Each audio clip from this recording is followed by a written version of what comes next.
On the way to reach my goals, lot of doors open and close. I've been spending millions on clothes, I've been making millions off clothes. Stand new money to the old, garbage stay bitches and old. Cut up my shirt full of hoes, don't wanna got a lot of Peter. All right, everyone. Welcome back. This is the Swag Dirtbag Show. I'm Brandon Dudley, Swag Staffer, along with Kobe Franklin. And today Hello. we have two special guests with us, and we're going to let them introduce themselves. And this is going to be our Swag in Review, year in review show for 2025. And we're going to have some great topics to talk about. We're going to talk about some releases and how the feedback from the Swag Bowling Balls in 2025 are. But before we get into that, let's go ahead and introduce our guests. So, Jim, why don't you go ahead and introduce yourself? Absolutely. Hey guys, my name is Jim Nemeth. I'm actually first year swag. You guess I missed out on a lot of really cool things back in the day. Great to be here. I do a lot of things that are kind of behind the scenes, a little bit more so marketing, kind of working with Kent on different things, education, just trying to bring different things to the table.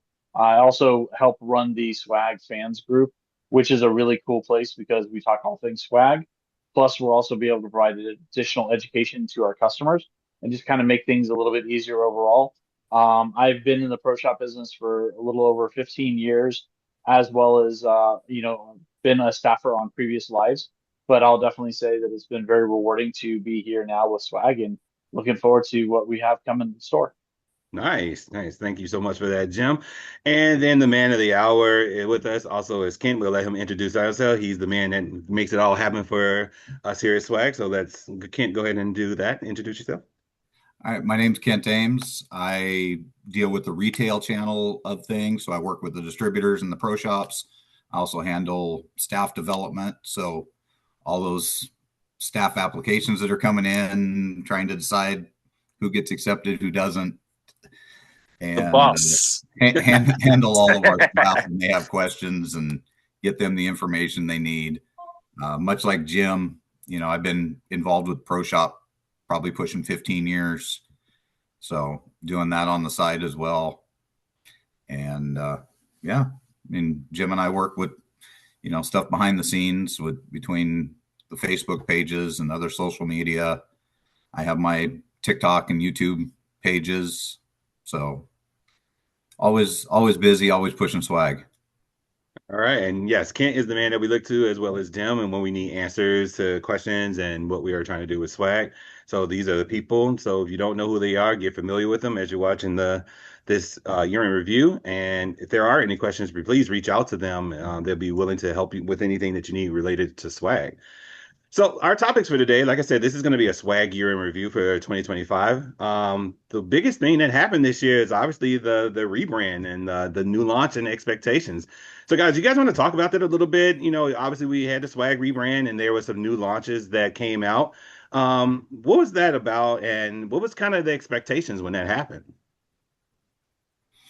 So, I mean, from my side of things, it's, the expectations were high to bring swag to the next level and kind of redo everything as far as how R&D is done and getting products that are more competitive with the other brands on the market. Swag had always been something that had it kind of its own shape, but the one kicker that everybody always said was they wanted to see more.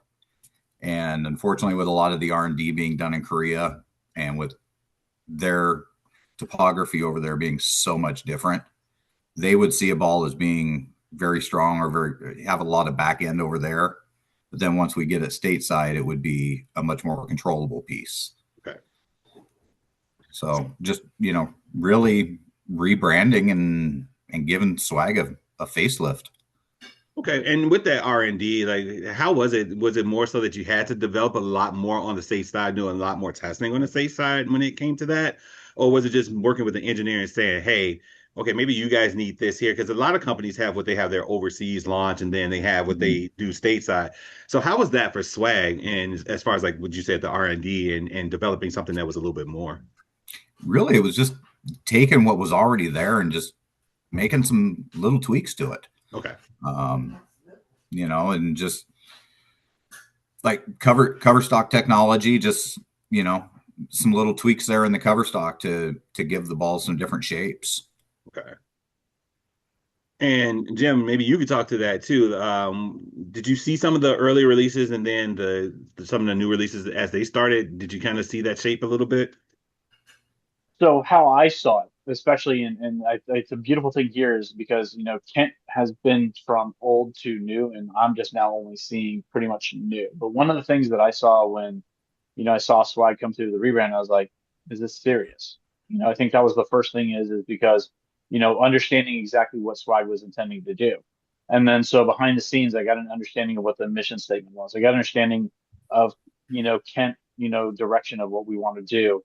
One of the other big things was seeing that, if you could put a wish list together of how you'd like a ball motion, put a wish list together, give a starting spot for R&D, or giving a starting spot for, I need to see something like this, try to make it do this, or try to make it do that.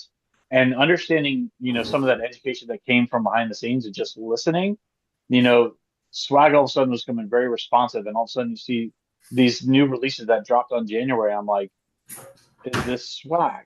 Because this is what I hadn't perceived Swag to be. And so I'm watching these ball motions and I'm like, okay, this is something I need to be a part of, and I need to join, and we need to be part of this movement because this train has started and I don't see it losing any steam whatsoever. Nice, nice. Kobe, how about you? When it came to, oh, obviously you were on the old swag and you threw a lot of the old swag equipment. How about Mhm. you? Kind of what was your expectation going into this? And obviously you having the equipment out there and you're throwing it in tournaments and league and everything like that. What was kind of your thing about it when you first heard about this new rebrand?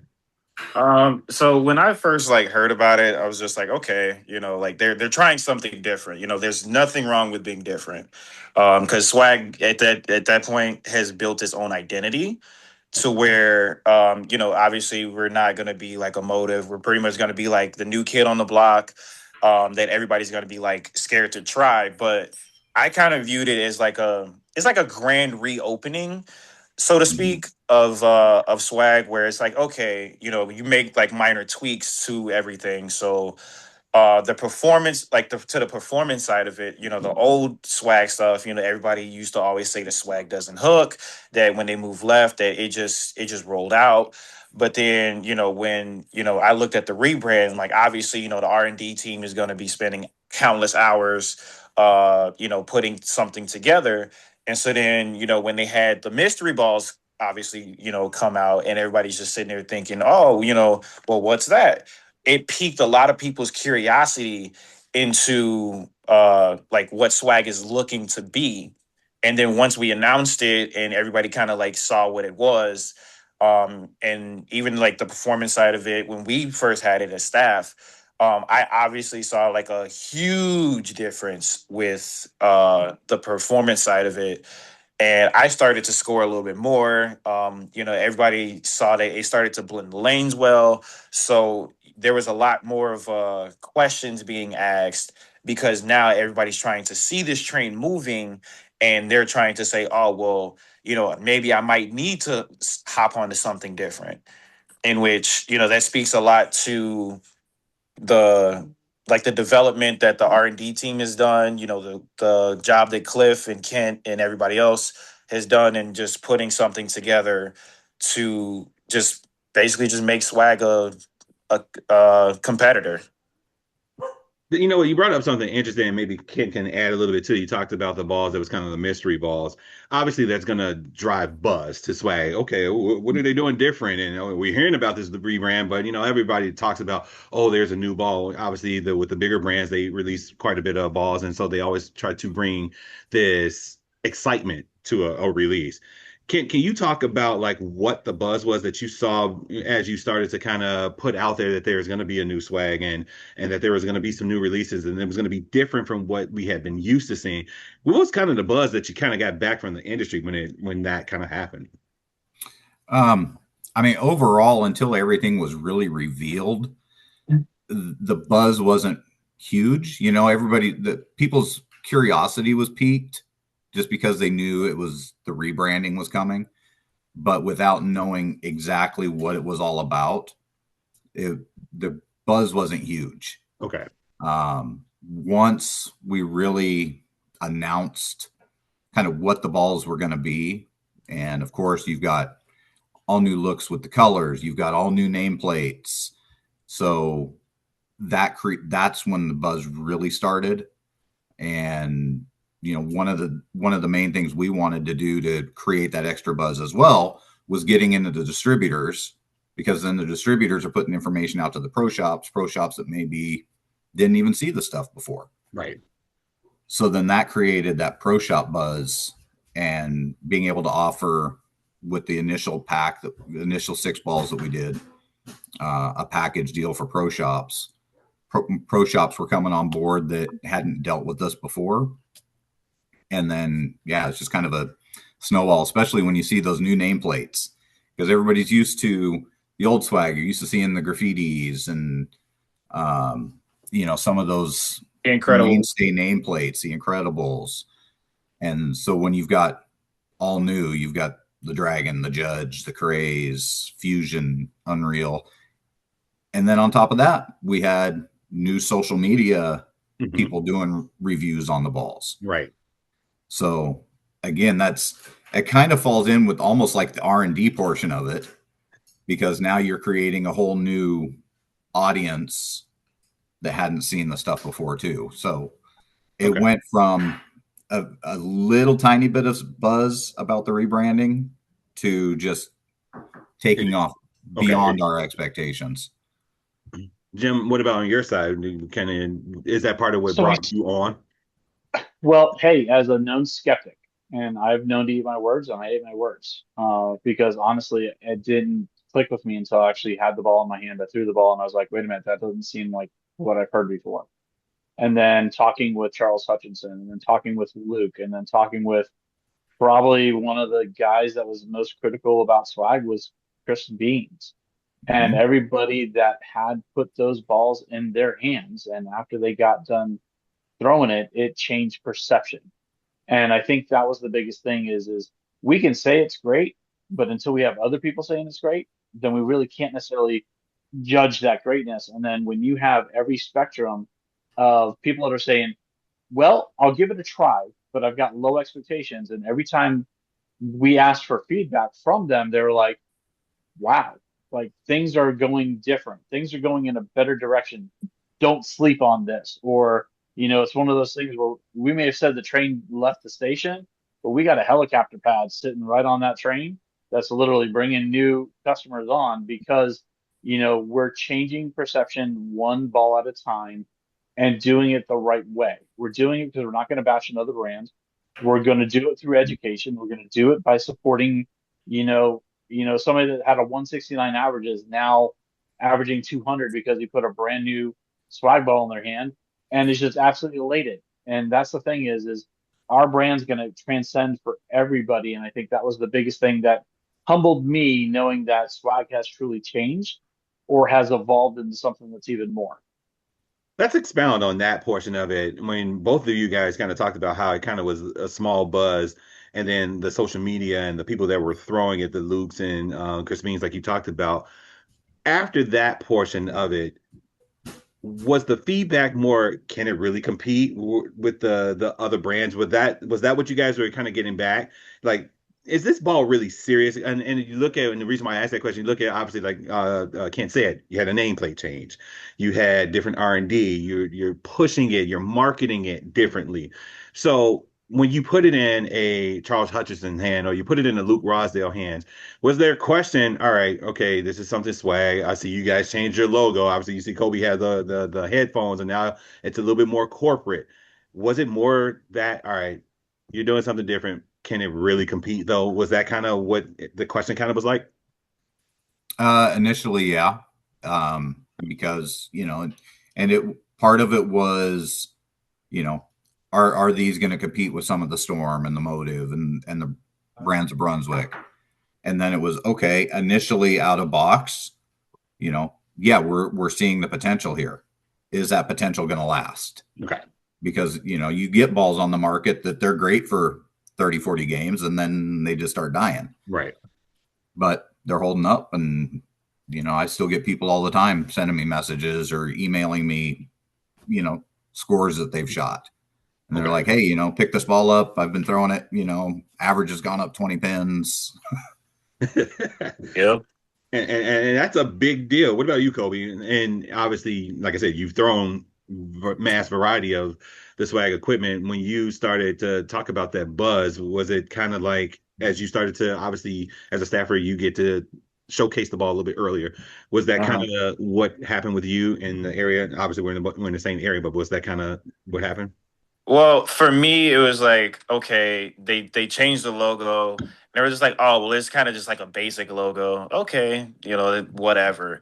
But then, obviously there's still the peak curiosity of like, okay, what are the bowling balls really gonna look like? Is it gonna be very similar to how the old stuff was? And it was like, it wasn't that big of a buzz, obviously, because so many people are just stuck on Brunswick and Storm heavy in our area specifically. Mhm. And then when I started, basically just like throwing everything, like to me, the new equipment especially changed my outlook on like asymmetric solids, especially because I really did not favor any symmetric solids whatsoever. Because once I had to move, it would just burn up too much or just go like, 60 feet. But then once you were right there. Once I basically, pulled the judge out of box, and I saw the shape that it had, I'm just like, okay, it's a brand new like shape. It's more like I can actually play with this ball for 3 games, in which that's kind of how I kind of can see if a ball is really good. Or if it's like, okay, this is like a big game 1 ball, or if it's like, okay, this is like I could use this in a later block type of deal.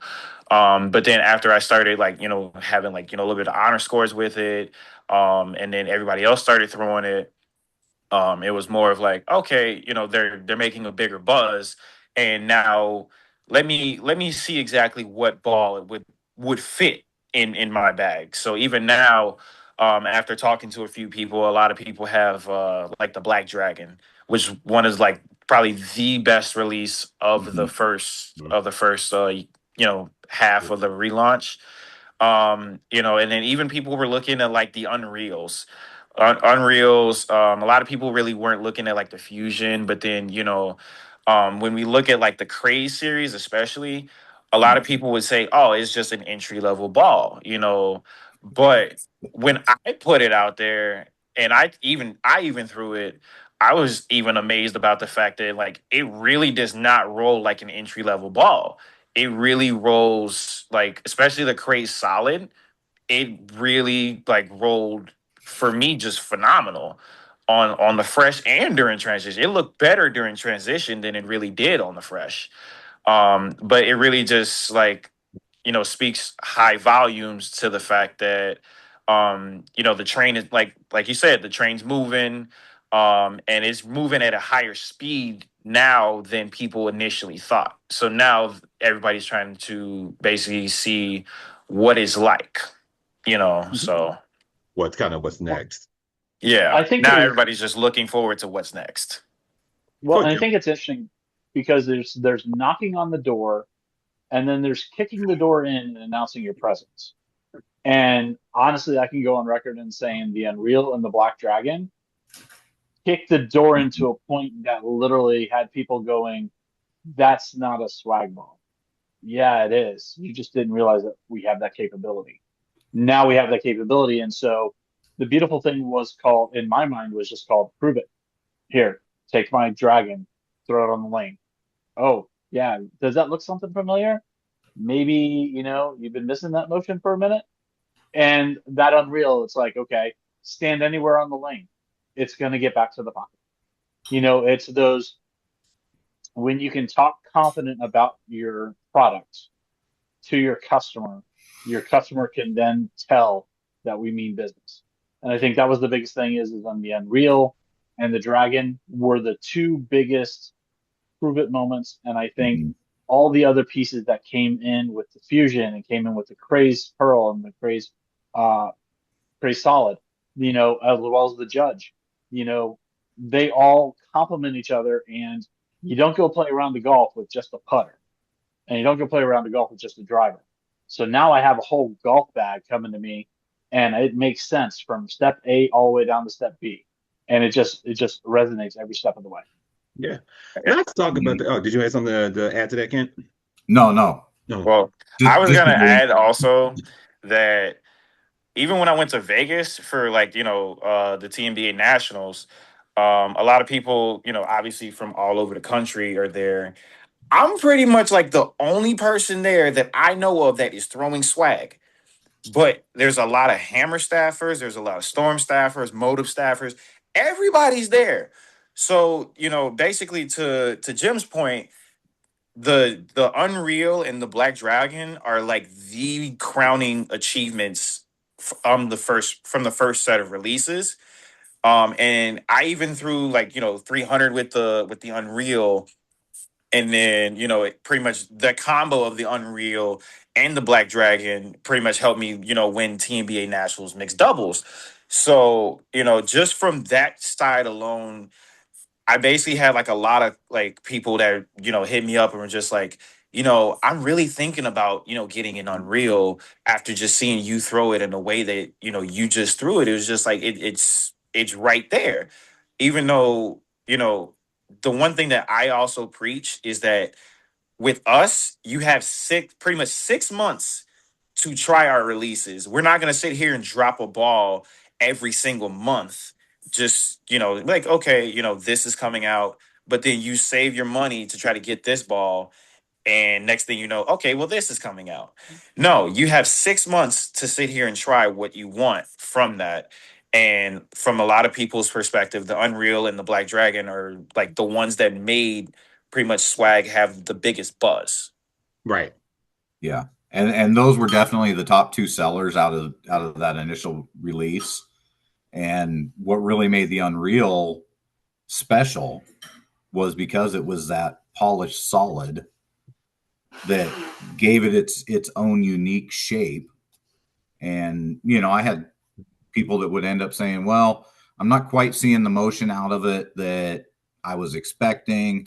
And it's like, okay, touch that polish a little bit with like a 2000 pad or 1500 pad, just not really hitting it, but just crack that polish just a little bit and then see what it does for you. Okay. And then it's like, oh, that ball really came to life. Yeah.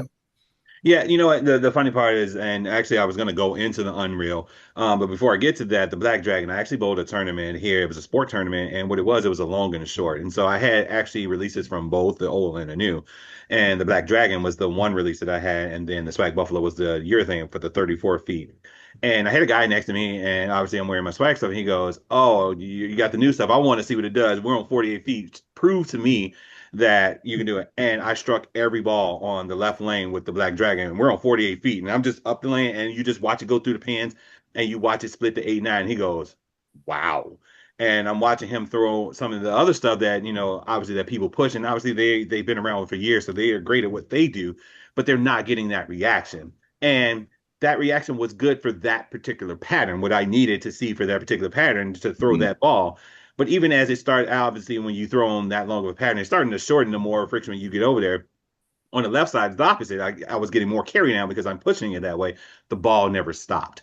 And so after the tournament, I remember the guy coming up and he was like, if you can get that to do that, I'm interested to see what else happens with the rest of the equipment that you have. And that's what will bring me into the Unreal. Obviously, you did two things with the new marketing and the new releases. You did 6 at one time, which is obviously the other brands, they do that. For example, Brunswick will do that because they have 7 brands, and Storm can do that because they have 3 brands of balls that they can, oh, well, we'll do it from this brand, we'll do this from this brand, we'll do this. How did that come about as far as saying, we're going to say, here's the 6 that the world can see? And how was the Unreal the one that was picked to do the most marketing? Because that was the ball that was sat in front of everybody to say, all right, here's the new swag rebrand. We got the Unreal, its colors and everything like that. How did that come about? I think that just came about by chance, just from, like seeing Charles and Luke like getting out there and throwing some of the balls. And especially Charles was one of the first ones really that had some videos up of the newer stuff. And it was just the versatility in it, and him right from the get-go comparing it to a phase 2 that just piqued everybody's curiosity right there. Okay. Because, I mean, the phase 2 is, if you're a It's the phase storm 2. person, that's the Yeah. goat ball. Yeah. Yep. 13 years on the market. I mean, Yep. Right. And previous, I mean, swag, we always did 12 balls throughout the year.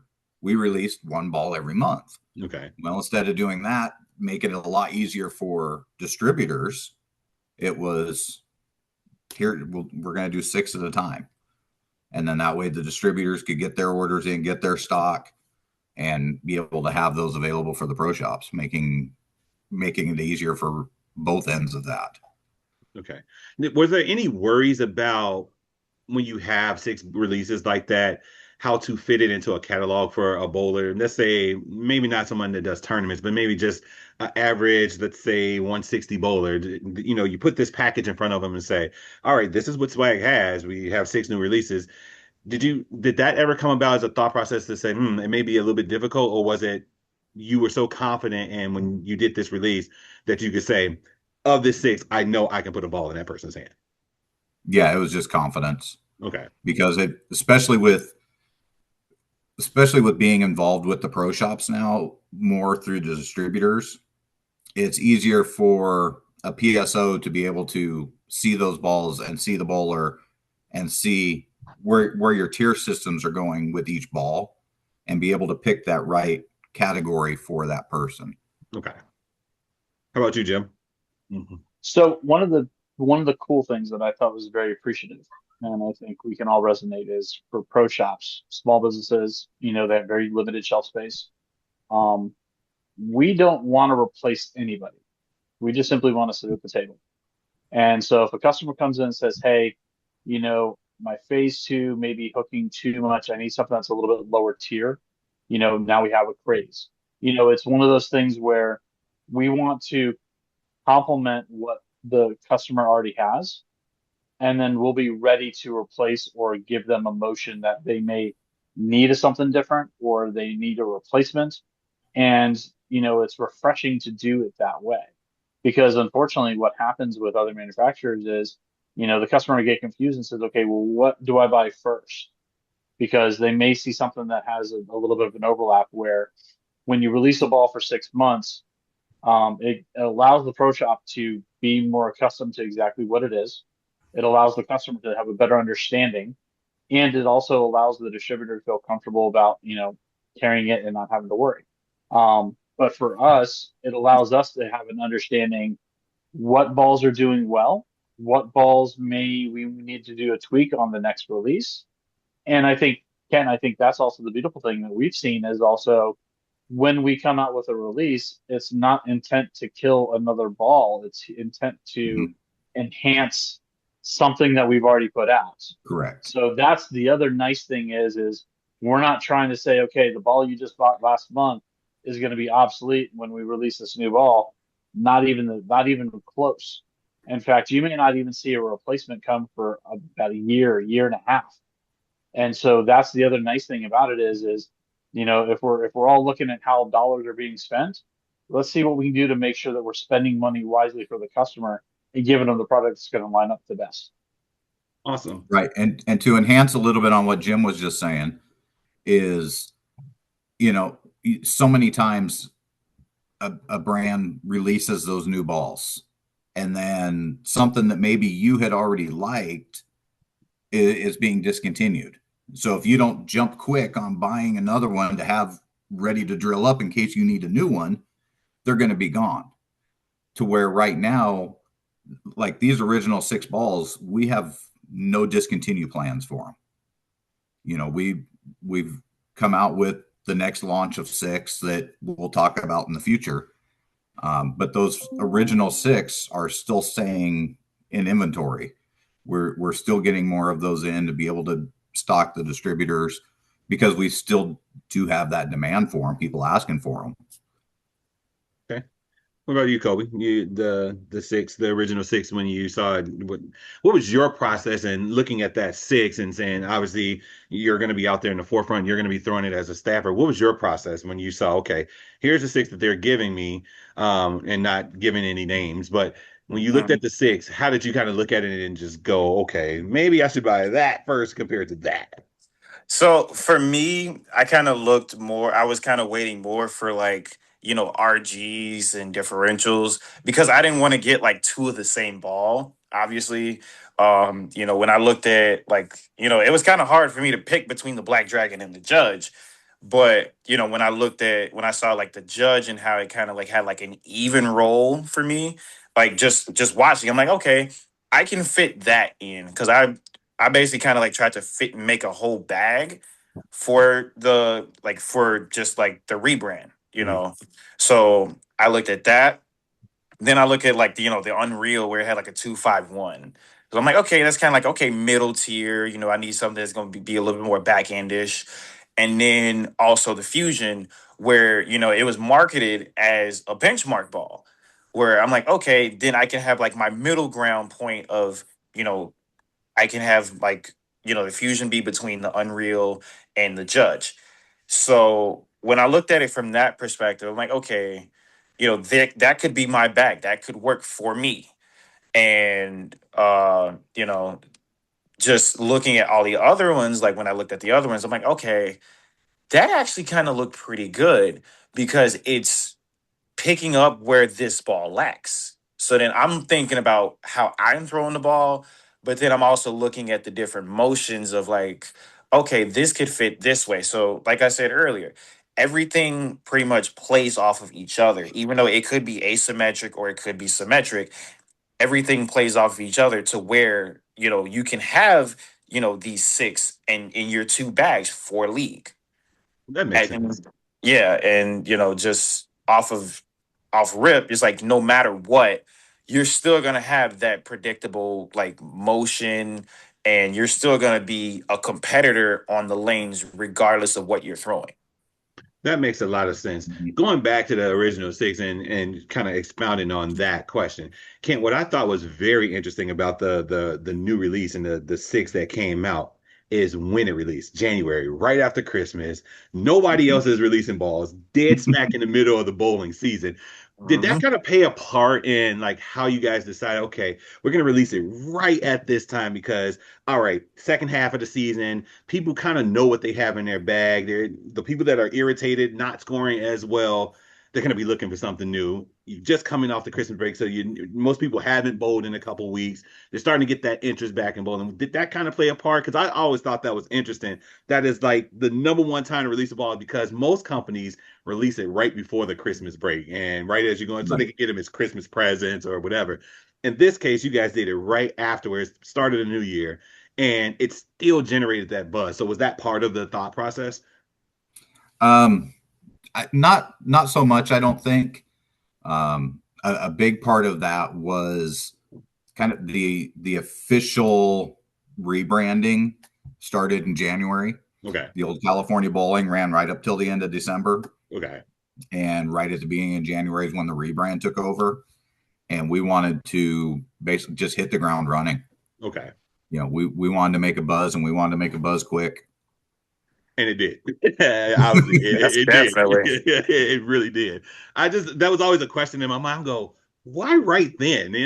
Everything is over and everybody's kind of retail done. They're just tired of shopping. And then Swag comes out and say, hey guys, we got a surprise for you. Here you go. And it still made that buzz. And I was like, I wonder if that was actually intended to do it that way. But if it wasn't, it still was smart marketing because Swag at that time was they were only ones releasing bowling balls. So it had the attention on itself just to Correct. say, here you go, here's six balls. We're new. Take a look. And there was nothing else to compete with it. So that was just brilliant, even if it was unintentional. Very unintentional. All right. Let's get into it. The top six or the first six releases. We have the Unreal, we have the Craze Solid, Craze Pearl, Judge, Black Dragon, and Fusion Solid. One, how do we come up with these names? Color plates, two, and as you're getting closer to release date, I'm pretty sure there was some nervousness, but as you put them out there, what was what was going through your head? And how was it, that first day letting it loose? um, Please let this be a hit. I mean, in all honesty, it was between Cliff and myself. and Jim knows too. Jim, I think you came on just right after the first of the year. Yep. Um, Jim was very intricate at that time as well.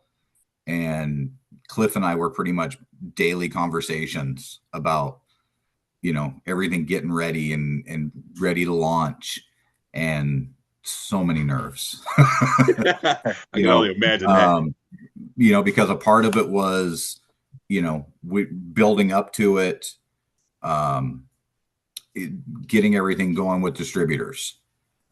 We had a few distributors that didn't let us know till last minute that, hey, we're gonna get on board and bring these in. Okay. And so, like for us initially too, it was okay. We've got these initial 6 balls and we've got them in stock, and we're starting to get these out to the distributors. And now more distributors jump on board, and now it's like inventory starting to run low. This is a good problem, but at the same time, It's a problem. there's a problem there. So it's just, it's keeping the fingers crossed and hoping that, everything that we've put into it pays off. Okay. And in the long run, it did. That's I wondered how that process went, because Yeah. obviously it wasn't like Swag hadn't released bowling balls before, but this is it. This is the grand reopening. This is the Mhm. mother of all everything. And you have these, like you said, the nameplates, the Unreal, like that's just gonna ring a bell. Okay, what's so unreal about this bowling ball? We've seen Swag bowling balls before. What's so unreal about it? And then you put it out there and you market it, and everybody's like, oh, that's new. And then the judge. I think that was the second one that had the most buzz that came behind it. Obviously, when you say anything judge, people are going to pay attention. Talk about that one. We've kind of talked about the Black Dragon throughout this show today and the Unreal. Talk about the judge, because that one also was very marketed, very well. Judge this, judge that, and got on board with it. Talk about that one a little bit, especially when you already had a ball that had so much buzz as the Unreal. Yeah, the judge, it's just every company's got that big ASIM, and that was the judge for us. And even though there's people that look at it and go, well, the Dragon's a bigger ball than the judge is, because you see more back end motion out of the Dragon. And unfortunately, too many people see how big a ball is by that back end motion. But overall, front to back, that judge is a bigger ball. It's got a huge engine in it. Yep. Hands down. It reads that mid lane and gets going, and it's that controllable big ASIM. We don't always want that snappy back end with an ASIM. Do you think we need control at times? Yeah. And speaking of that control, do you think, because when you hear that big ball, and people not understanding what big ball means compared to front to back, they like to see it side to side. Do you think that ball kind of got mislabeled a little bit in its comparison? Because I think one of the balls that it got compared to on an online was the RST Hyper Drive. I think that was the ball that it got compared to.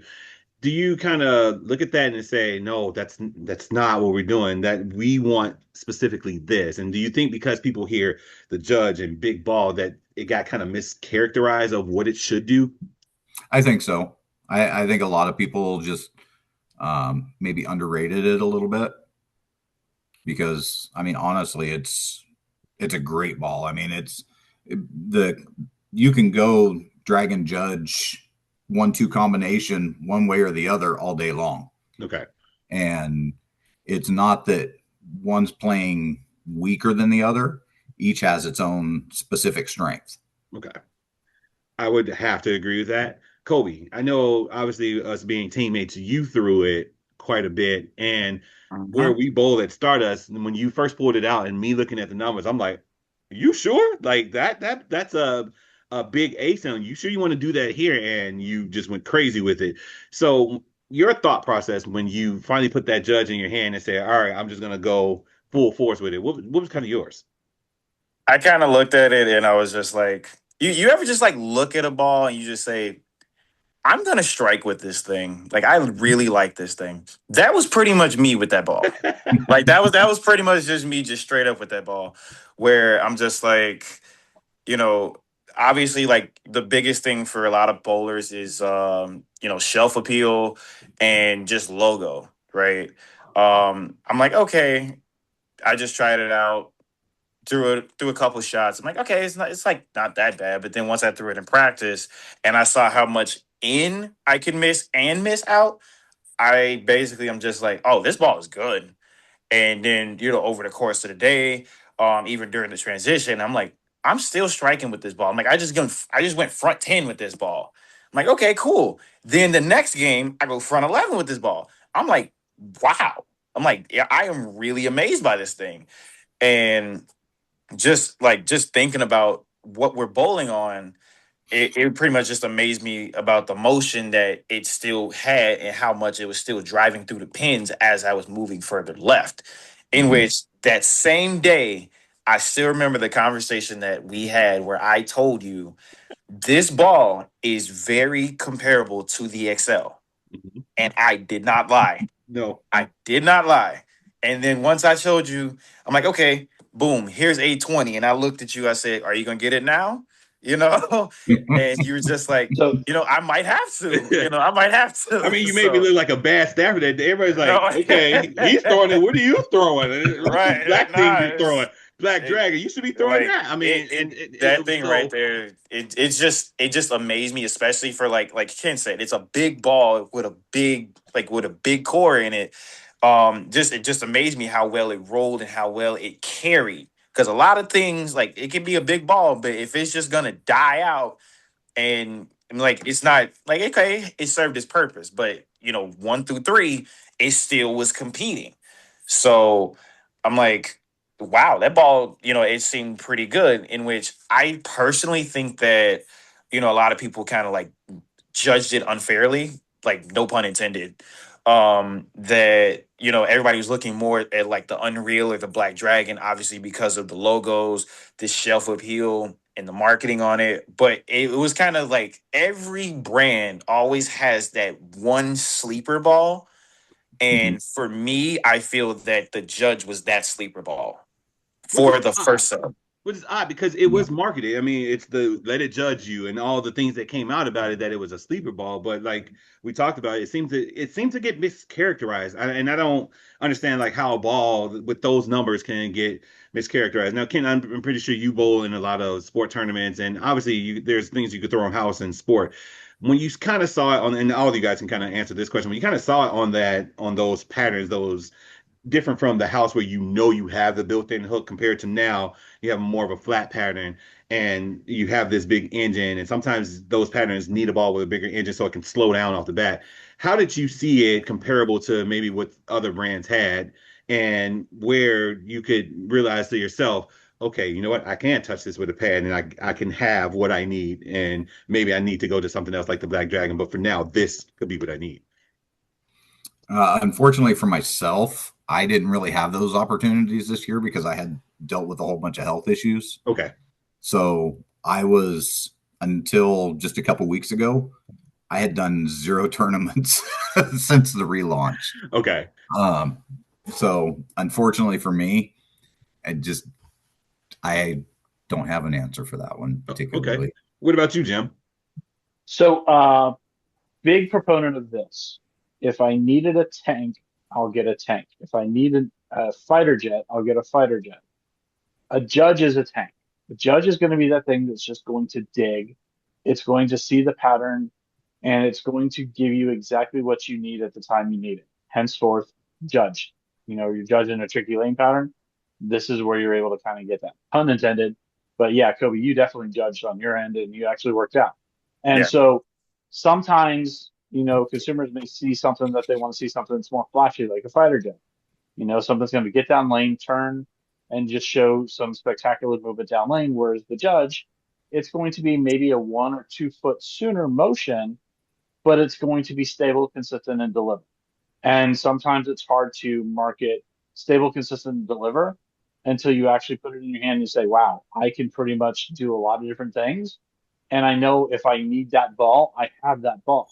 We don't go buy a toolbox and just simply carry a hammer and a screwdriver. Right. And so maybe the misconception, because I bowled in tournaments and the Judge would always be my first ball out of the box because it's going to give me the most consistent read.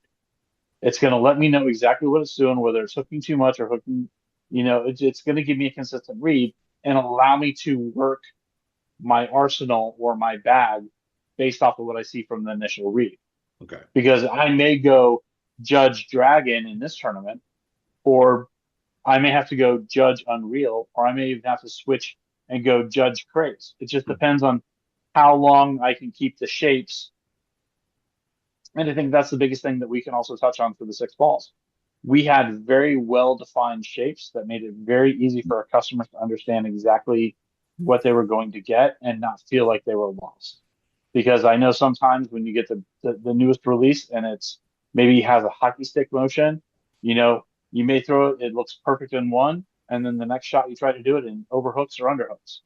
Whereas a lot of our motions, you can build and see, and it allows you to understand how to make those adjustments throughout the day, throughout the night, throughout the tournament. That's just going to make it easier. And I would say that was the biggest thing that I loved with the judge, is it allowed me to kind of have an understanding of how I'm going to play my game, how I'm going to play the lanes, and then where do I take it from there, and which way do I have to make those next steps. Nice. So now we talked about the top of the chain, and we'll get to the bottom of the chain. But the one that's intriguing to me is the one in the middle, which to me is more underrated than any of them. That's the Fusion Solid. That's the one that we know about the Unreal, we know about the Black Dragon, and we can't even know about the one that I have on my shirt, the Craze. That Fusion Solid, it just kind of sat there. And probably one of the more underrated balls that came out in 2025.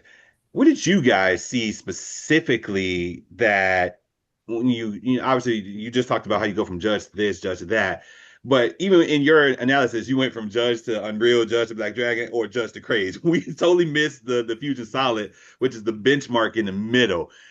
Talk about the Fusion Solid. I mean, because obviously when you're doing these releases, hook appeal is what's going to bring the consumer in. And that's just no thing about it. They want to see the ball hook. That's what people want to see. They want to see motion. But now you have this ball that is a jack of all trades and can blend the lanes out. Let's talk about that one. As you guys were kind of doing your R&D, how did that one come about? Well, I mean, just knew that you had to have that benchmark ball in there. And granted, some people consider the Unreal that benchmark ball because you can do so much with it being that polished solid. But with the Fusion, just that combination of cover and core, you can put that in so many people's hands, whether you're a high rev, low rev, high speed, low speed. There's a fit for it everywhere. And it's easily a ball that you can start game one with if you want to play your tighter lines and play more up the boards. And as they start to open up, you can still move left and it's not going to lose its energy. It's going to keep going. And like that was a ball for me that if I had any question on what was going on, I could grab the Fusion and go, okay, let's go here, throw this shot. And it's either going to be really close and I got to make a small adjustment or it's going to be money. Okay. It's the epitome of that benchmark ball, really. After I threw it, that's the number one thing. And this is another one that Kobe, I have to admit, that he kind of railed on me about. He's like, get the Fusion. I'm like, well, I kind of got that at this. And then he's like, no, get it. And when I got Never wants to listen to me. It sounds to me like you need to listen to your ball rep a little bit more. Look, I'm trying to get him as his ball rep, but he didn't want to listen to me. And then once he puts it in his hand, he's like, where was this at? I'm like, this two-hander guy with 500 revs and 21 miles an hour, and I'm the rev dominant guy. I'm down in 370, 400. I'm on the whole opposite side of the lane. When I put it in my hand for the first time, obviously, I was able to move in with it and get it out. And I was like, oh, okay. And most house shots are built in with that kind of that puddle in the middle. So you have to be very careful when you're trying to move in because it'll sit there and it'll shut down. And this one actually, when I missed one in and it got in there and I could see it kind of just keep that engine. And when it got to the bag, it still exploded. And I went, well, that's different because usually when you get in that area, that's a corner pin or a pocket 4.9 or a 6.8 for me. So when that ball was in my hand, I was like, wow, this is something that you look for. Like I don't have to think. If I miss two boards in, I'm gonna be okay. If I miss two boards to the left, I'm gonna be okay. Jim, what about you with the Fusion? Because I'm sorry, I'm just so intrigued with the Fusion. I love all the other ones. Don't get me wrong, but the Fusion for me, nobody just talks about it. It's so weird to me with that one. Well, and I think the other great thing is this, because you guys are in Chicago, Kent, you're in Texas, I'm in Florida. In Florida, we have a lot of patterns that become clipped, and so Mhm. the challenge that we have is as much as because for the fusion for me allowed to keep all my angles tight and all my angles keep the ball in front of me and keep everything forward, which is great to start. However, during league night, if everybody's playing the track area, playing more of the dry, and the cliff becomes a little bit more this way, I needed a bigger ball that's going to actually go through. The fusion wasn't a bad option, but in terms of what I was trying to get through, it was just easier to go with the bigger ball. Okay. Now, if I'm bowling on something that when I was at nationals, I need to keep everything tight, keep my angles tight, and allow myself to play tighter angles. The fusion by hand was the best ball out of the market because about best ball for me because now I'm not looking for the ball to have a quick motion down lane. I'm looking for a nice stable motion as it's kind of going through. And that was the best for me. And of all of us, I'm the guy that's the lower rev rate. I mean, just barely cracking 300, and I'm speed dominant. So that becomes more problematic because sometimes it doesn't things won't necessarily read the right way for me. But just knowing exactly where I need to put that, that's what enabled me. The fusion was when everything else went kaput, like the pattern just completely blew out, did something crazy. I could always simply go to the fusion. It had enough in the tank to make the corner, and it still had the ability of being able to read. Whereas maybe the higher end of the food chain was reading too much, and the lower end of the food chain was not reading enough. So Gotcha. that's where literally that fusion and that benchmark motion kind of came through. And it just depends on our environments. I mean, that's the beautiful thing where, you know, our equipment allows for multiple environments and just makes it that much easier as we're kind of going through. That makes sense. But I'm You gonna just need speak more on hand, this Jim. really quick. More hand solves it all. But I'm gonna put the fusion out there as it's another one of those sleeper releases from the first set, just because of the fact that it's a ball that's slow. It's a ball that's strong enough, but it slows down enough in the back to where it's not gonna completely jackknife. Where I literally sat here and in my league, they shortened the oil from like 43 feet to about 38, 39 feet. So my judge automatically, it was just too quick. My Black Dragon, I'd probably be hitting the 4 pin in the face standing at 25. And with the fusion, when I threw it, it was able to like blend the lane very well, but it slowed down enough to where I can control the pocket left and right. Whereas the Unreal, as you pretty much progress it, it's basically just going to keep trying to jackknife. But the fusion, like when I shot 300 with it, I was very amazed about the motion that I was able to get from all 12 of those shots. And as far as just benchmark feel, like that and the Unreal, like Ken said, are just like hand in hand. But for me, especially when I had to bowl on something where it's like shorter or just something where it had a little bit more friction and I needed something to start, that was always my biggest go-to. That's always going to be my biggest go-to ball. And I pretty much still have it in my bag. Nice. Yeah. Oh, if I'm going out of town at all, it's in my bag. Okay. Because you just don't know what you see from state to state, and I've noticed Yeah. that. Yeah. Well, Where when I Florida. went to this doubles tournament last weekend, I mean, I never being in that house, didn't know what to expect. I mean, of course, I had my bag of urethane just in case. But other than that, I mean, I took uh, 12 balls Okay. and fusion was in there. It has to be. It's in my top six right now. It just stays Yeah. right there. All right. Now, my shirt, the craze. Let's talk about that series. Love them. Every company or ball, whether even if it's not the bigger manufacturer, like the KRs and all those, they always have that entry level ball. Um, the craze was supposed to be that, but it was better than expected, especially the Craze Solid and the Craze Pearl, which were the two of the first six. Let's talk about those. Obviously, Storm has the Roto Grip Hustles, and that's the big thing. In the Brunswick series, they have the Vibe.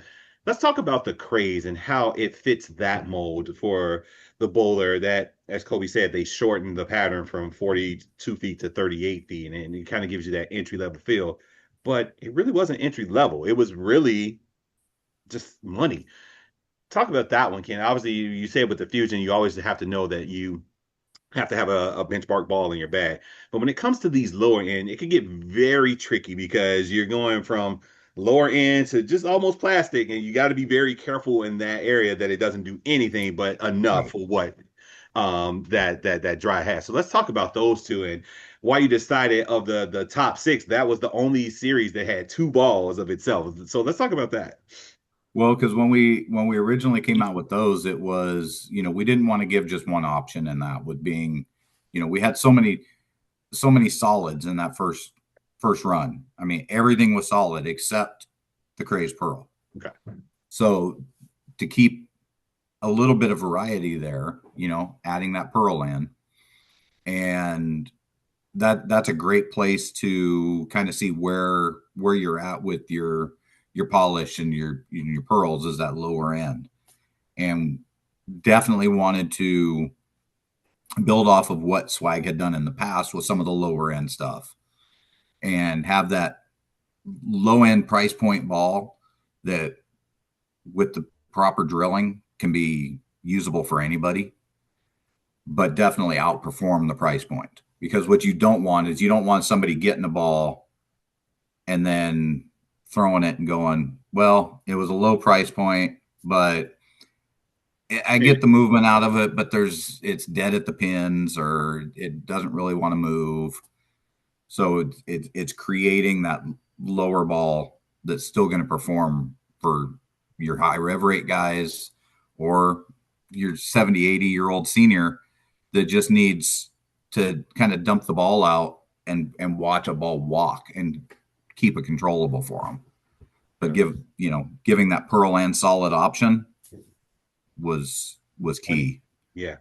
Money. And I think the other big thing that was also very interesting was we're talking about the future of bowling and stuff like that. And when you have a customer base and you have a brand new junior bowler, Mm-hmm.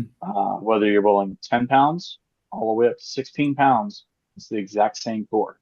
Yes. So that was probably one of the biggest things also, I think, was the fact that design a ball that could start from your junior bowler at 10 pounds and go all the way up to 16 pounds and have the exact same core. So literally now we're just talking about drill, we're talking about layouts, but you're also talking about at the lower weight option for your seniors or your junior bowlers, you're still getting something that's not a light bulb. You're actually getting a high performance score, or you're getting a decent performance score at a very low tier price, like Ken was talking about. Yeah. So for me, I probably say like when I first picked up the Cray Solid, I actually had really low expectations on it just because I'm like, okay, 252 with a 030 diff. Okay, it's like a lower kind of ball. I threw it and immediately it pretty much wanted to hook in my feet. And I was like, wow. I'm like, this is what I get for $120. I'm like, I'm like, this is not that typical like T-zone, not even like a rhino kind of feel. Like it was supposed to like be marketed as like a rhino, like kind of thing, but it's pretty much up there with like, the vibe with like the vibe categories and the hustle. And when I put that out there, and then I also put the Crazed Pearl, I'm like, huh. I'm like, for $120, I'm like, I have a really like great look during transition to where it'll keep you like as right as you need to be. So where everything else is pretty much is trying to just hook out of the box. For me, the Crazed Solid and the Crazed Pearl were those two balls that like if you want to stay right, you can stay right.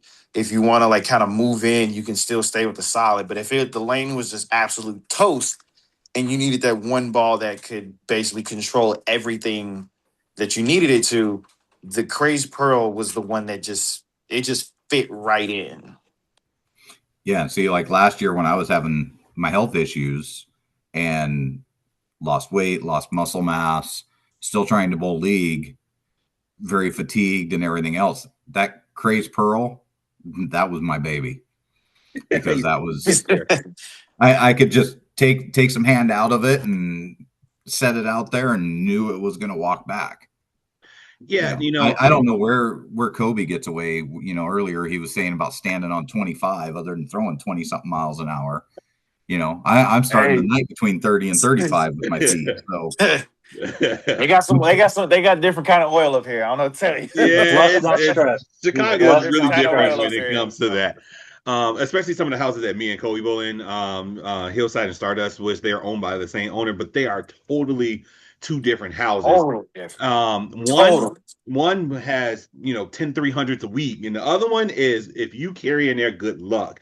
So it's when you have though that type of look, and we even have a joke here in Chicago about the two houses. You have a bag for Hillside, and you have a bag for Stardust. If you Yep. take Hillside to Stardust, you're done. You're not doing anything.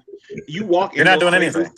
and you wouldn't know which one you were in because they look exactly the same on the inside. Everything is, until you throw a ball, you're like, oh, this is bad. This is real bad. But when you talk about, and like I said, I did see when Kobe started throwing, like the Judge and the Craze series, and he was able to get the motion out of both places. That's when it's very intriguing, because especially with that Craze Pro, I've sold a couple of them, and one of my friends that I've sold it to, they go, I don't have to move. Like, I started with it, and to me, which is odd, and you start out with a low end price point, and it's a pearl at that, and he's shooting 260, 270, and I'm like, on fresh, really? Like, okay. And then game 3, he's moved 10 to his left, and he's still shooting 230, 240, and it's like, I don't You're think still that's putting on what high you're supposed to series do with that. it. Yeah, it's like, I don't Yeah. think that's what that was made to do. And I know who He you're did. talking about. I know Yeah. exactly who you're talking Big about. bro. Because he bowled with me Sunday. I bowled in Sunday morning league, and he was on the lane next to me. And the guy goes like, the front 4, 9 spare, and then he goes like the next 3. And I look at him, I'm just like, you're making this ball look really good. I'm And like, wow. And he's a one-hander, but he's not like, he's a little bit like, speed and rev matched.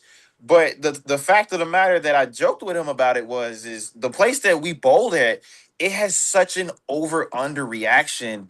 But the Craze Pearl, when I watched it, all he really did was just kind of go, 15 to like 10, and the ball would sit there. He go 15 to 8, the ball would sit here and shake for him. And it's an entry-level ball for him. And it's an entry-level ball, period. But the fact of the matter is that he was pretty much putting up score when everybody else on his lane was shooting like 180, 190.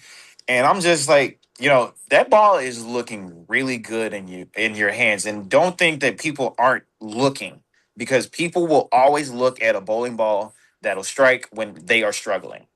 he brought his ball to me afterwards, not the Craze, but the ball that he was throwing before he picked that up, which was The idol. Yeah, he loves the Helios. I'm sorry, the orange one, Yep. Helios. He goes, plug it. I'm done. I shot 300 with it last year. I got a ball to replace this. I got a ball to replace everything. Just plug this. I'm gonna put it in the truck. I'm going. But what if you need to? He was like, I got my Craze Pro and I'm good. And I'm like, hey man, what happens if you get him? He's like, I'm not worried about it. I know what I can do with this. And I'm just going to myself, that ball's just not supposed to do that. So I think that was one of the ones that with swag, you put something out there and it was developed so well that for when maybe the 4 of us, we take that on fresh, and that ball, down the highway and it never reads. But for someone like the person that we're talking about, who's not he doesn't throw it hard, he has a decent rev rate, he can just throw Soft at the bottom. Soft at the bottom, and he can just throw it on anything. And so when you talk about this first 6, and when you're talking about the swag rebrand, it's totally different from the narrative that was pushed out there, which actually pushes me to my next point. We talked about kind of what the expectation was. Let's talk about, now we're 11 months in, what is the reaction? What is the actual saying out there now that we've got 6 balls out there? Actually, we got 12, but we'll talk about the next 6 in our next episode. Now that it's all out there, what is the actual response to it? Oh, it's phenomenal. I traveled all over in July and August doing distributor trade shows. A couple trips to Vegas and St. Louis, Connecticut, down in Tampa. Everywhere I went, there was a buzz around our booth. Even people coming from other brand booths coming over and talking to me about the equipment, because not only are they associated with another brand, but they're also pro shop involved. Right. So your smart PSOs don't just limit themselves to what they're associated with. Okay. They put a little bit of everything in their shop to have everything to keep the customer happy.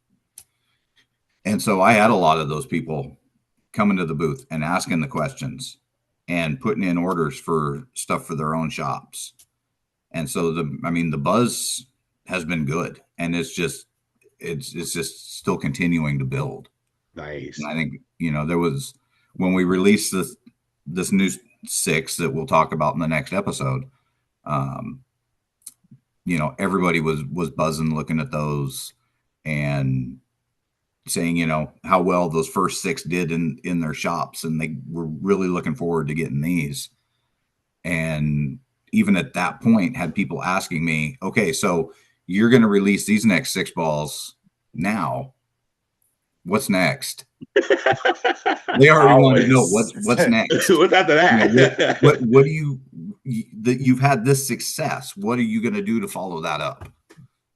That's a good question to actually have when you're releasing, especially like I said, the way that you did it. It wasn't like you said, some people do, and even Swag before, one a month. When you basically say, here's a big pal, and then 6 months later you say, you know what, you guys like that, here's another pal.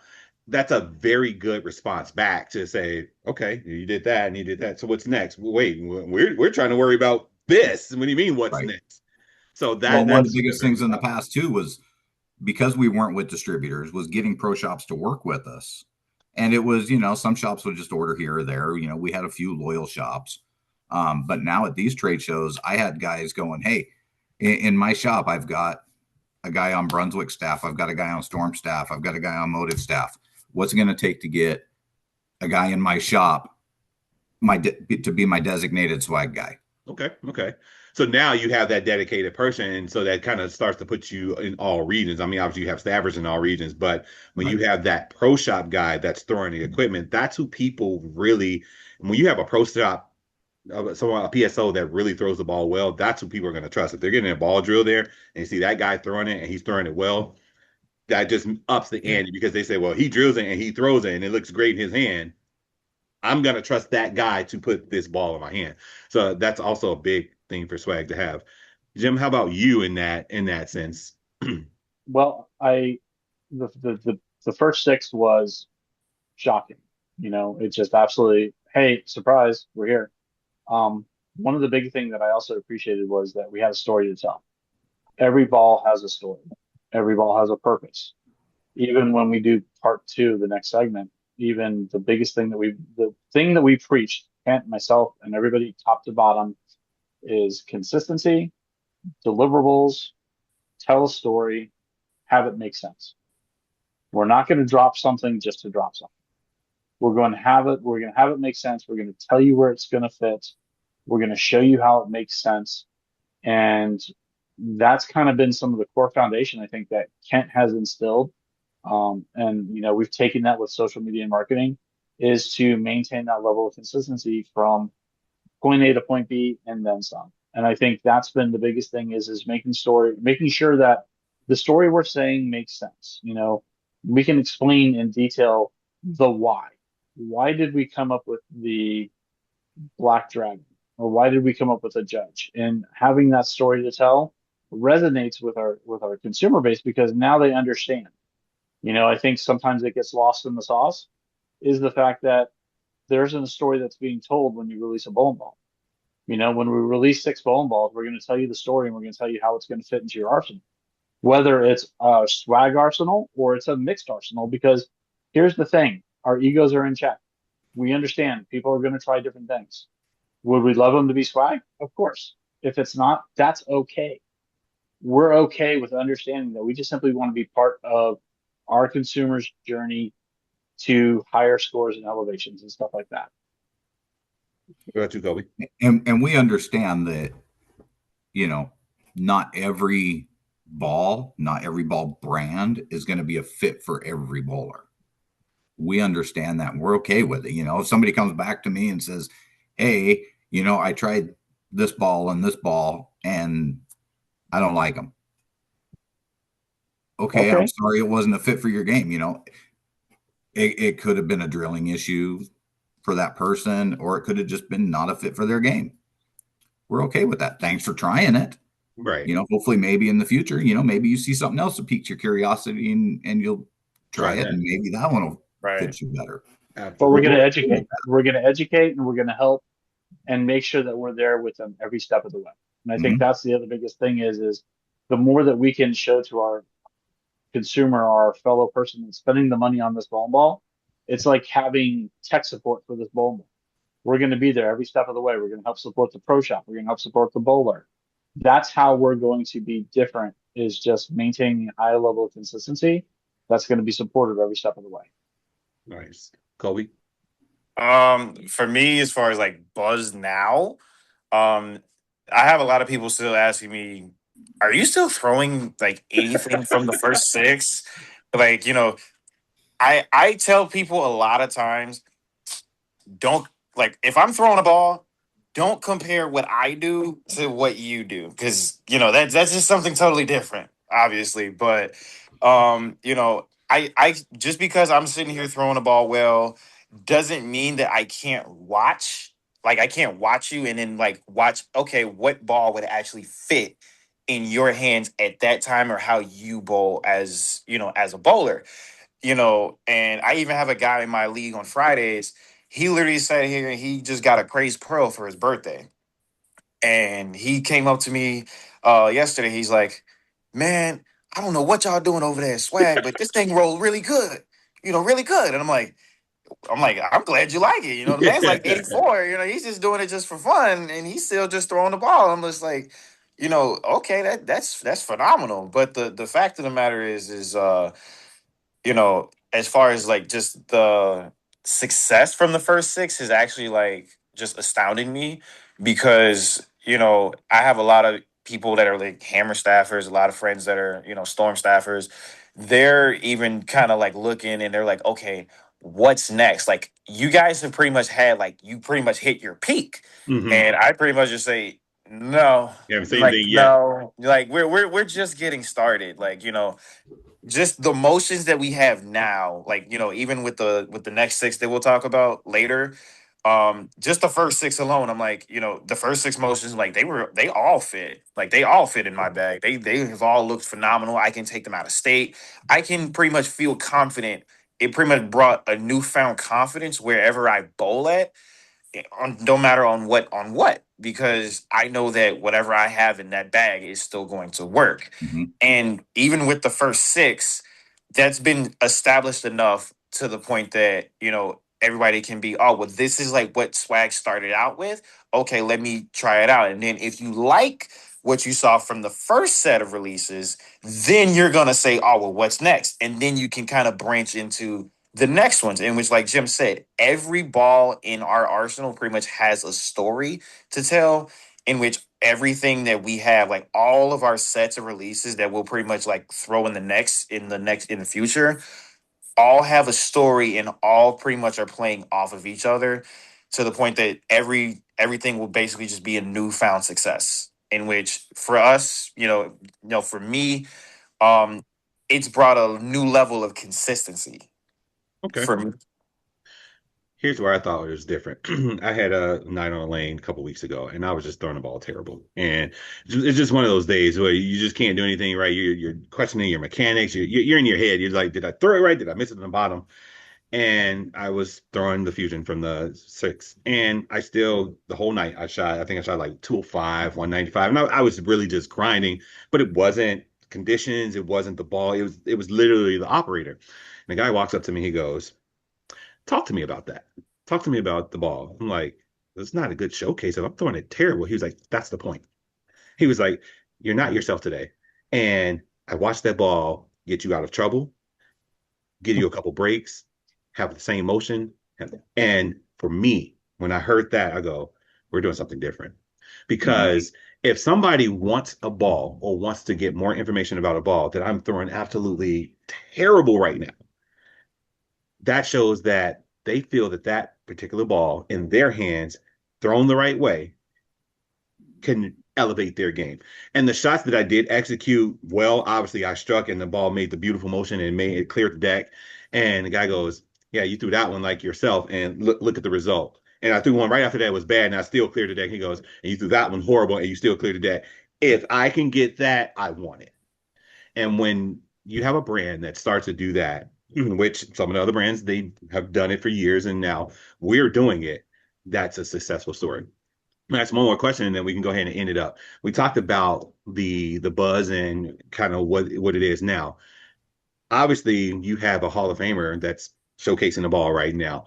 How has that elevated the buzz now too, as well? Because now when you have a specific, it's one thing to say, "Oh, Kobe throws the ball and Brandon throws the ball," but they're house hacks. It's different when you have a guy that stands in front of people and his name is on a plaque and he's in that Reno Center with his plaque up there throwing it. How has that changed the game for Swag? Oh, huge. Yeah, Sean throwing the ball and having success with it, and putting his videos up has been a huge boost, because even with some people that were okay, Swag's made a change, they're everything's looking good for them. I'm still not willing. Now you get somebody like Sean throwing it, and then they're like, "Oh, maybe I should take a look at this."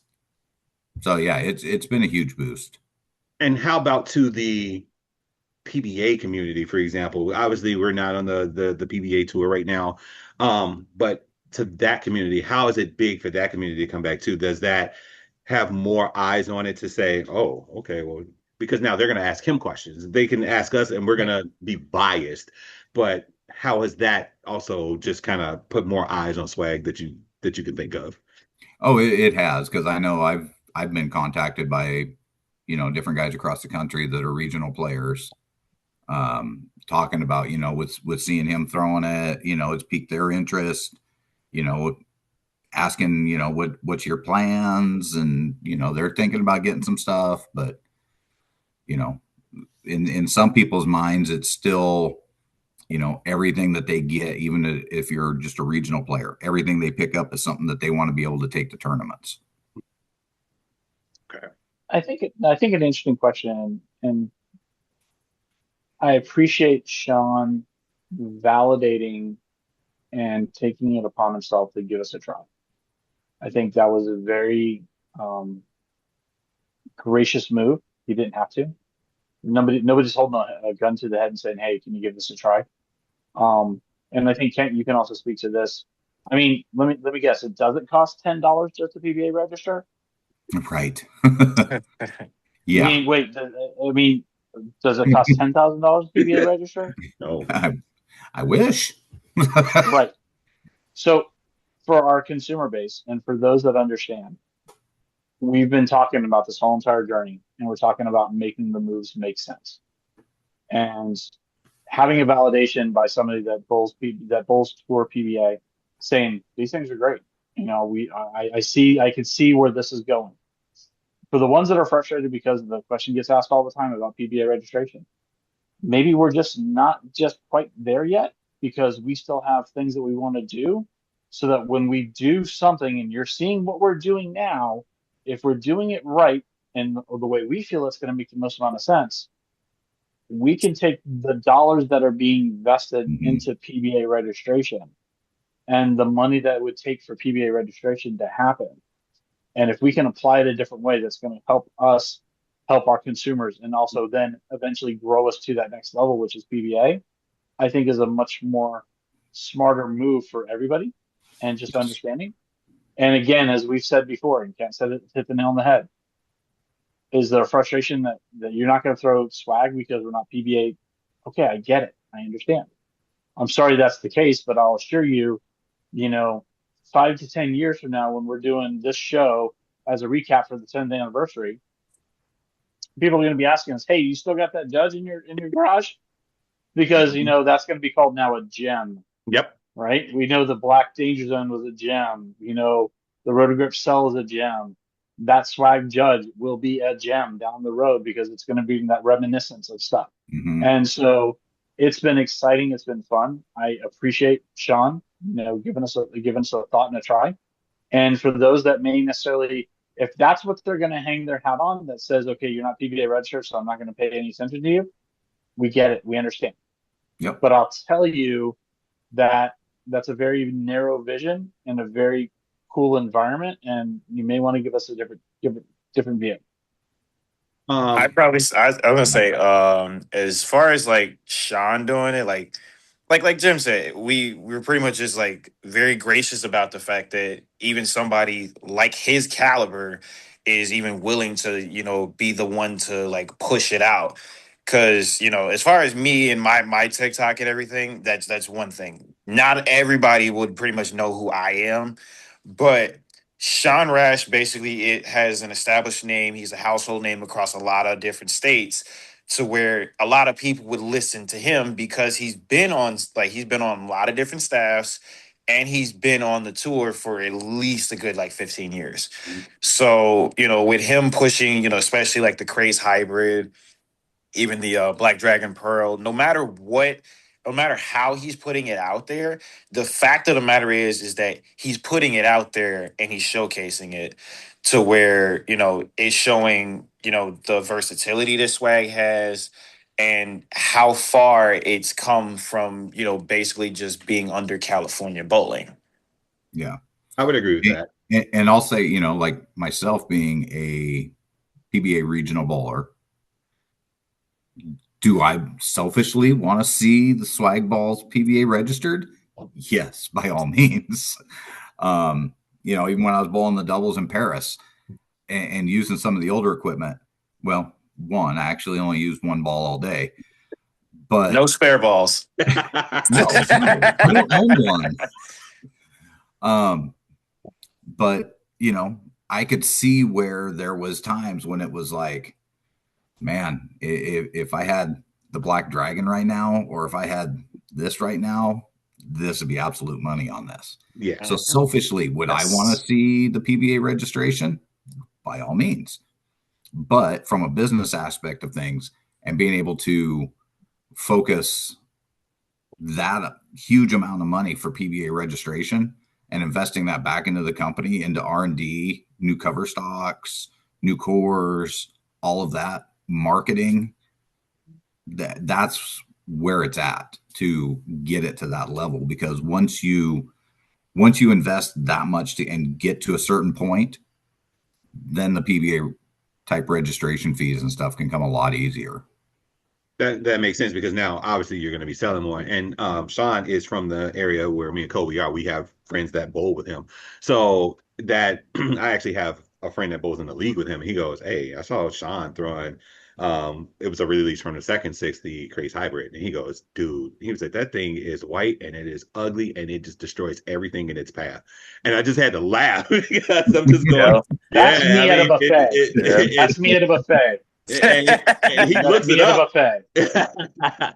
He looks it up and he goes, "It's a low price point." He was like, and the way he was throwing it, it was just, he was like, and then he didn't know the names of it. He goes, and then he pulls out, I want to say it was a Fusion Hybrid. I think he was throwing, which is part of the second six. And he goes, and he pulls out another one. And I mean, just he's like, "Man," he was like, "I'm gonna have to give me some swag." And now I yelled with the guy that bowls in our league that I sold it to, and he'll strike. I was like, "Ah, you got swag in your bag," and that's the running joke now. They see me with the swag shirt, and my friend Brandon, that's his name too. And every time he strikes, he's like, "I need swag," and so now it still has that fun. It still has the fun that everything had from the original. Mm-hmm. Now it's serious. It's performance, and so when you put those two together, it's marketable, it's performing, and you can put it in your bag and understand that your game can be elevated and educated, as you guys brought out. So I really appreciate that. Yep. I was going to say, too, Jeremy Brett, right? Yes, I know Jeremy. Yeah. So I bowl in the league. I bowl in the league with him on Wednesday and on Saturday. And the funny part is he kind of looked and he was like, oh, you still throwing swag? He's like, oh, swag. He's like, oh, let me put some hook in there. I'm Yeah. gonna put the hook package in there. Doesn't come with And hand is what he used to say. right, It right, doesn't come right. hand not included is what he So used to say. so then once he was sitting there just like, you know what? I don't like it, and I said, throw the ball. I said, you're a one-hander, you're a two-hander, you don't know what you want to be when you want to on that given day. I'm Yeah. like, throw with two hands. He threw the ball, he's just like, huh? Like, oh wow, that's actually pretty good. I'm like, okay, wham, throw this one. Oh wow. I'm like, exactly. I'm like, so which one can I put you down to purchase, huh?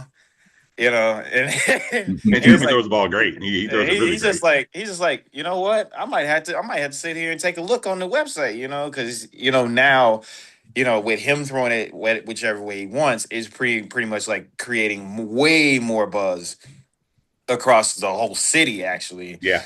Than rather just like us being on like the west side of Chicago. It's pretty Right. much west side, south side, wherever. For me, it's just my son and his college teammates. He before even the rebrand, he was throwing a swag buffalo, and which is the year thing, and they made fun of him. They was like, "You brought a swag ball to practice," and he goes, "All right, I'll take $10. Let's go." And he throws a front eight with it, and they go, "Oh."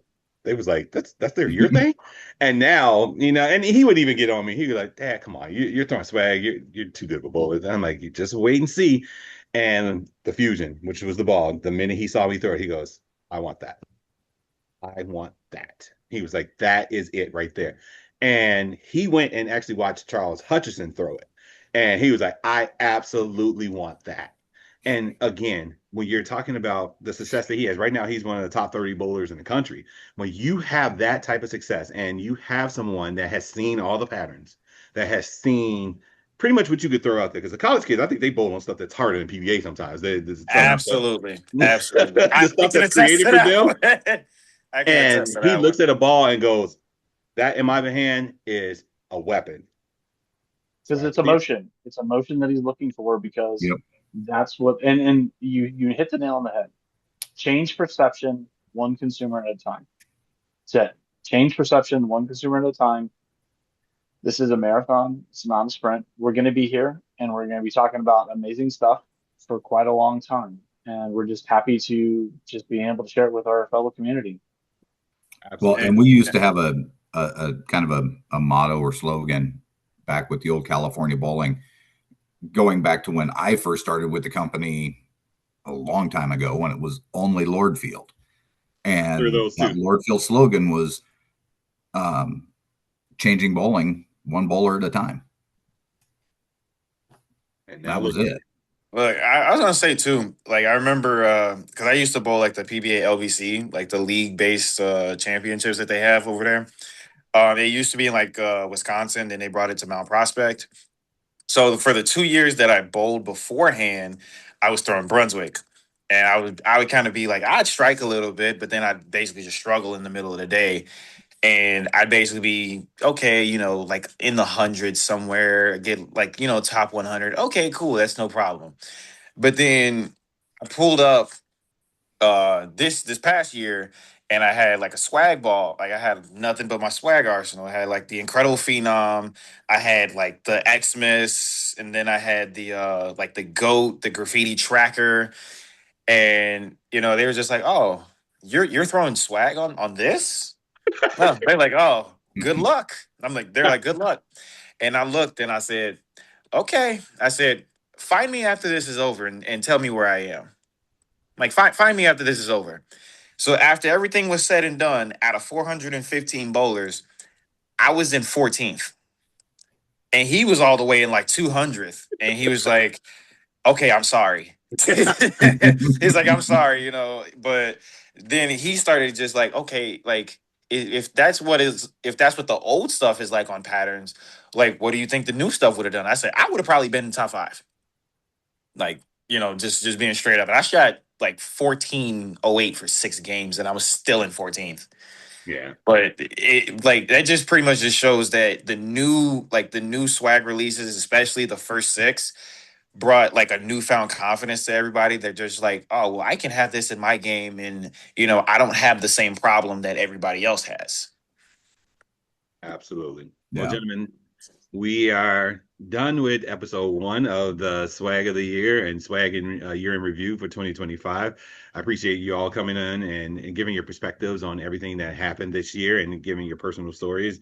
I'm very excited to see what happens in episode 2 and how we Me talk too. about the six that are current out releases, and how it was a follow-up to the newfound success that Swag had initially. And as you said, Kent, what's next? Look, What's really I can't wait for episode 2. next? So, what is absolutely next? But I do appreciate everybody coming on, taking out your time today on a Saturday just to talk about how amazing everything is and how, we had these expectations, we hit them, and we're now progressing off of that. It's just so fun to be a part of right now. As you can see, I'm in the pro shop right now, and I wear this one of my I swag gotta leave every in 2 day. hours, man. I gotta leave in 2 hours. When And we're done with this, I'm heading into my shop. oh man. So I definitely appreciate it for you guys. Thank you so much for coming in, and we'll end the show Appreciate you for today putting with this that. together. Yeah. Undo the recording. And we're gonna stop it right here.